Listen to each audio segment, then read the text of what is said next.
marka waxaan ka rabnaa inaad balcaawa la wadaagto bulshada gabayga hooyo ee aad tabisay ku soo dhawo marka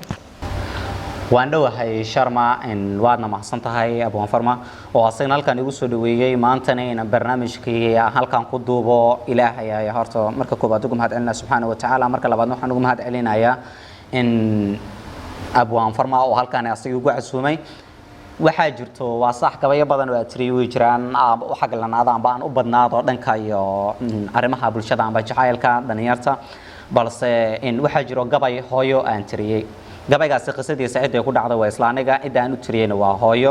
hooyo markii aan leeyahay uma tirin hooyada iyo kaliya laakiin waxaan u tiriyay hooyo waliba oo wiilkeeda hamiye heer la doonaysay inuu gaaro maantana waxaan qof walba iyo hooyo walba aan u rajeynaynaa hamigii hankay ku tahmeysay uu gaarsiiyo ubadkii ugu tahmeysay aan bay ugu dhashay inay hankaasi hamigaas gaarsiiyaan gabaygani hooyo waxaan curiyay muddo waqti laga joogo hadda 7 bilood ka hor in markii aan curinayo hubaashi dib badan maanan ka marin waayo hooyo waxa ay too dhan qof walba garan kara iyo booska inoo joogto markay gabayga hadda bulshada ayaan ogolayaa inaan hore badan horeyne umaan duubin gabay badan oo aan u duubay kuma uusan jirin laakiin kan inaan caawa bal duubo aan isku dayayaa inkastoo aan meel aan ka tiriyay jirtay aan laakiin duubin waxaan ku bilaabay sidatan ama ku bilaabanayaa sidatan hooyo waxa tahay hankeyga hogaankii nolol hageyga hiishaan ubuuqdeed ka beermay midii uurkii hanqaarka anoo hilibkeed ka feenta hankeeda midaan ku iilay hooyo ku hilmaami maayo intaad howsheeda heysay dhibtii halistiigu gaadhay hooyo ku hilmaami maayo harkaad foosheeda joogtay hantaahiya khayladaada hugaaga intaadii lowday kolkaan dhiigaaga hoorshay uun hadalkaaga joogay anoo hilibkaaga jeexay markaan hooyoy adduunka u soo baxay halalacdiisa hareertaadoon mar eegin xanuunkii intaad hilmaantay waxaad laabtay habsiisay markaan hooyoyan qariska horaadka intaan jaqsiiyay hobeeya hobaan iyo maansa hiille maxaad hanad iigu heestay hooyoy ku hilmaami maayo xusuusta ka saari maayo markaan hadadaaq bilaabay kol uun cagaheyga istaagay mar uun soco uun hawooday intaad bahal iyo dugaaga ka soo cesho aad lahayd anoo halistaada qowlay maxaan hawshaada baajay hooyoy ku hilma habeenkina goor xun baas leh dadkoo dhami wada hurdaayo anoo mir u soo hawooday intaad howshayda haysay adoon hurdadii gamsiinin muxuu waagii dilaacay hooyoy ku hilmaami maayo hankeyga ka saari maayo taariikhdu halaabi mayso markaan hadalkuu hawooday anoo hebel iyo heblaaya hashoodaba aan karaynin markaan hooyo yiraahday intaad hab isiisay laabta waxaad farxad heedadowday hooyoy ku hilmaami maayo markaan aayadaha quraanka dhameeyay naqtiin ku hoorshay heestii hadalkaada abuurtay waxa duca ii hagoogtay hubaal dugsigeega hoose ilaa heerkii sareeyay hankeyga mar muu daciifin intaaqa mabay ii gaarin huqdana adigayga ooday hooyoy waxa tahay remote-ka hankeyga nolosha haaya hadaad hooyoy adduunka aduun shalay ii hawootay inaan heer sare ka gaaro waa ka maantaba hilaacay khayrkay aniga hogaansha sugaanta anaa u hoorsha hogaanka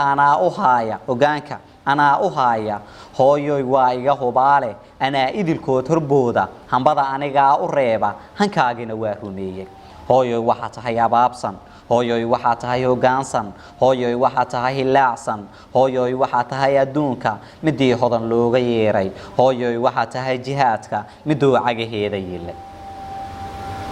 gabaygii hooyo waa ka halkaas ayuu ku biyo shubanaya aan hooyo u tiriyay in hooyo hubaashi waxa ay tahay qof walba garan kara in markii aan leeyahay ilaa dugsigayga hoose ilaa heerkii sareeyay hankeyga mar muu daciifin inta aqana mabay gaarin huqdan adigayga ooday hooyaday waxay ahayd qof mar walba oo heer aan ka gudba heerka kale igu sii dhiirigeliya hooyo walbaana ah hooyaday oo kaliya ma aha hooyo walba oo Soomaaliyeed waxay tahay markay heer taagan tahay inay heerkii ubadkeeda inay ka qaado heer kale ay ku barbaariso sideedana dhaqanka iyo Soomaalida dhaqanka iyo hidaha Soomaalida wuxuu yahay inay mar walba hooyada tahay hoggaanka iyo waliba dhiirigeliyaha koobaad ee hogaamiya ubadka sida marka uu faraska ku dagaalamayo ubadka ay uga dhiirigeliso mar walba waxa jirta hooyooyinka inta badan heesa badan ay ka tiriyaan waata aan ku leeyahay markii aan dhashay hadda maansada ay ku jirto aan ku lahaa hobeeya hobaan iyo maansa hiille maxaa tanad iigu heestay hooyo walba waxay jeceshahay inay wiilkeeda ugu heeso inuu geesi yahay ka dhex muuqda bulshada ay biritoolan aragti inuu karti iyo hufnaan iyo adeeg oo la muuqdo waa ka gabayga hooyo iyo bulshadii in hormaanan u duubin waxa laga yaabaa inaan xataa hadda in duubidiisa aanan u diyaarsanaynin sida aad muuqato laakiin waxaan jeclahay inaan mar kale anaga iyo abwaan farmo wada joogno suugaantiinteedii jacaylka intii kala baan wada duubin aad u mahadsan tahay abwaankeena marna ah wariyaheena caanka ah abwaan Cagadahab ma ahan gabaygan kaliya gabayadaada waa gabayo xiiso leh soo jiidashana leh bulshada inteeda kalena insha Allah ay ka bogan doonto waxaan toddobaadkiiba marku qabanaa barnaamijka fanka iyo suugaanta waxaan isku casuumnaa barnaamijkaani dadkaan u aragnay inay lafdhabarta u yihiin bulshada aan u aragnay inay yihiin dadkii murtada laga dheehan jiray waxaa jira abwaaniin kala duwan oo caalamka ku nool haba u badnaadaan abwaaniinta Soomaaliyeed waxaad moodaa hadda inuu fanka iyo suugaanta sii lumayo marka insha Allah وصح إن فرما هرتو أبان فرما وصح إن فنكي السوغان تو يدعى كأنت بدن هباشي وحضر كيسا إنه هو كسيداعي لكن مر والبا واحد جرادات وإلهي أصدار تمر والبا إنه هو وقد عيا كقبته وأيو دقن كودتك مسؤولي لا يدك يسولا دتكم بابا بيكرم ويدقنكم إلا يدك كاس أنت إجران وجرايا حلقة بها قدام بيا إن واحد جرتي مانسوين بدن وانتريه سيد هذا مانسا أنا قلت لك عليه أنا بأنوتريه قبل كهيران وكلا قبل أنوتريه مانسا يراها جرا سجنة إن مالين هرا واحد جرتي أنا سفر كانوا قام ببحاي وأن تجي قبل كهيران وأن كل شيء كنا صبر باري قبل كمركي تجي واحد جرتي أنا دت كي ليجو يري عبد الرزاق قبل كاجي بل واد أركتها هذا سيدو يهاي سيدات وأركتها ديد مركو واحد جرت مانسا كوري سنة قبل كهيران وأن كل هذا ريدي ده هديان وحكت المامو وأن دوبي دونه أنت نقول دوبي دونه إن شاء الله إن أنقلها هيران دل صورة دارت اللي يقول على حدود تيدو تالية صبادي أخوانتي يقولي دهناية دين تلوغ هرية برتن كي دل كيكاي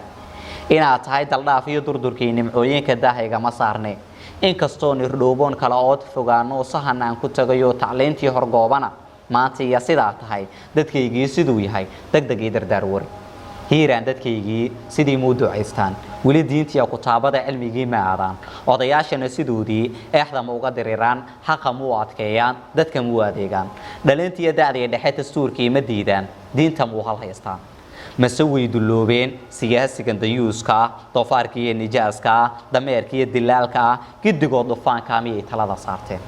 mase wali sidii bay ugu ooriyaano hidihii u haystaan ugaasyada adeecaan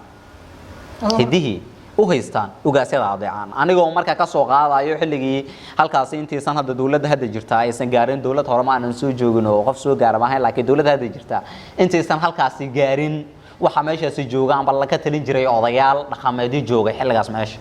adoo marka ku dhaliilayo anoo marka dhahayo dhalintii sidii hore miig ka duumeeno si kale ay noqdeen oo ma siyaasadan iyo baasay iyada dhan qabyaalada ka sameeysan ee 4.5 ka ku dhisan ay qaateen mase wili sidii hidihii iyo dhaqankii u haystaan oo ugaasidii iyo dadkii boqorada iyo dadkii ka dambeeyaan oo odayaashii meesha joogay ee wili sidii uga dambeeyaan marka waxaan ku leeyahay dhalintii daacadii dhexe dastuurkii ma diidaan diinta mu hal haystaan diinta mu hal haystaan mase way duloobeen siyaasigan dayuuska doonfaarkii iyo nijaaska dameerkii iyo dilaalka gidigood dhufaanka miyay talada saarteen mase wili sidii bay ugu ooriyaano hidihii u haystaan ugaasyada adeecaan dumar hiiraan dal sooray dumarkii ooriyahaagii sidii mu asturan yihiin ceebtana ma diidaan mase way jeclaystaan adoo marka gabayga ku gudbinay inaan hiiraan la hadlaayo balse waxaan la hadlayaa hiiraan maahana waa bulshadii ku noolay gabaygu sida hadda maansuud ay taabanayso waxaan la hadlayaa waa bulshadii Soomaaliyeed ee meesha joogtay heer hiiraan laakiin waxa aan ku hal qabsanayo waa gobolka Hiiraan maadaama aanan arkaynin khaf inaan u tago dhaho bal Hiiraan hadda siday tahay ee iga wareystay sidoo yahay iga hadla markuu waxaan isdhaa bal Hiiraan oo dhan bal wareyso si aad u hesho hadhow bal jawaab ka soo laabata gobolka Hiiraan si aad u hesho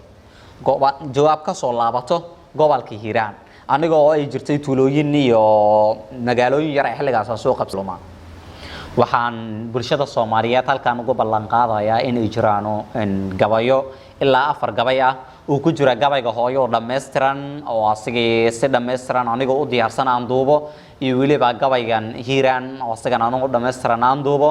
iyo waliba gabay kale oo asigana jacayl ah oo aan ka sameeyay qisa jacayl oo waliba aniga ugu dhacday hore waxa tiri jiray gabayo inta badan dad kale ku dhacay asxaabteeda ha noqoto bulshada Soomaaliyeed ha noqoto dad kale aan ka tiriyo laakiin waxa jirto maasa jacayl oo ayadana aniga ugu dhacday shakhsiyadeyda oo aan tirin doono iyo in gabaygan hooyo dhameystiran haduu Ilaahay raali ka noqdo iyo gabaygi Hiiraan oo asaguna dhameystiran haduu Ilaahay raali ka noqdo oo aanan cidna ku caanbaaraynaynin si toosana gobolkii aan ku dhashay xudunteeda ugu duugneed aan si toos ula hadlayo asiga aan u wareysanayo jawaabna kullee waan ka sugi doonaa hadii aan doono insha Allah